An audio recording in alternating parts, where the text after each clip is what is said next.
Hello friends, welcome back to Maya learning academy. आज की video में हम लोग कर रहे हैं क्लास 6 संस्कृत का चैप्टर 8 सूक्ति स्तबका मतलब अच्छे वचन।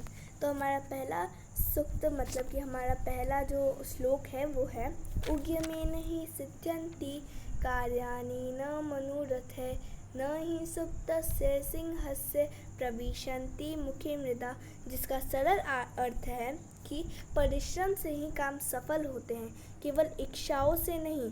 जैसे सोए हुए शेर के मुंह में हिरन खुद ही नहीं प्रवेश करते हैं। अब इससे हम लोगों को ये भाव बताया जा रहा है कि मनुष्य सहित सभी जीव जंतुओं को अपने काम का सफल करने में के लिए प्रयत्न करना पड़ता है, मतलब परिश्रम करना पड़ता है।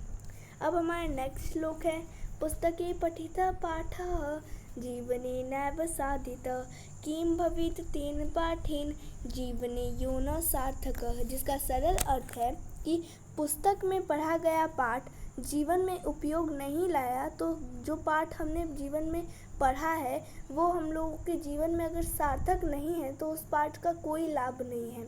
इसका भाव ये है कि पुस्तक में पढ़ी हुई बातों को जीवन में अवश्य अपनाना चाहिए।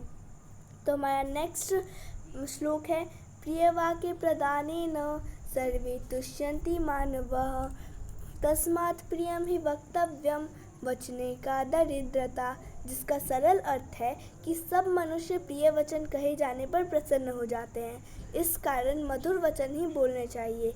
वाणी के उपयोग में कंजूसी क्यों की जाए, अर्थात उदार होना, अधिकाधिक मधुर वाणी का प्रयोग करना चाहिए। इससे भाव हम लोग को ये बताया जा रहा है कि मीठे बोल सबको प्रसन्न रखने का एकमात्र सरल साधन है। तो अब हमारा नेक्स्ट श्लोक देखते हैं हम लोग गच्छन् पिपीलको यति योजनानां शतान्यपि अगच्छन् वैनतोऽपि पदमेकं न गच्छति, जिसका सरल अर्थ ये है कि चलती हुई चींटी तो सैकड़ों योजन की दूरी लांघ जाती है, किंतु चलता हुआ गरुड़ विष्णु जी का एक सवारी होती है, चलता हुआ गरुड़ एक भी कदम नहीं जाता, अर्थात कि आगे नहीं बढ़ पाता।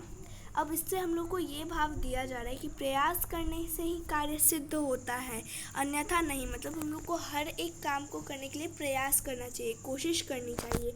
अब हमारा यहाँ पे लास्ट श्लोक आ रहा है काक कृष्ण पिक कृष्ण को भेद पिक काकयो वसंत समय प्राप्ते काक काक पिक पिक, जिसका सरल अर्थ ये है कि कौवा काला होता है, कोयल भी काली होती है, कौवे और कोयल में क्या अंतर है। ये क्वेश्चन बनता है कि कौवे और कोयल में डिफरेंस क्या है।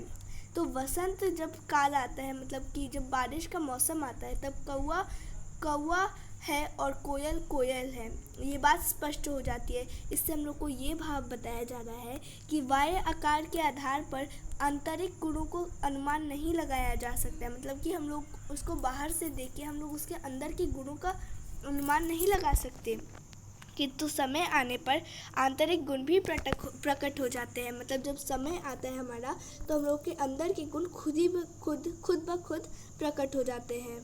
तो हमारी आज की वीडियो ख़त्म होती है। Wish you like the video. Thanks for watching.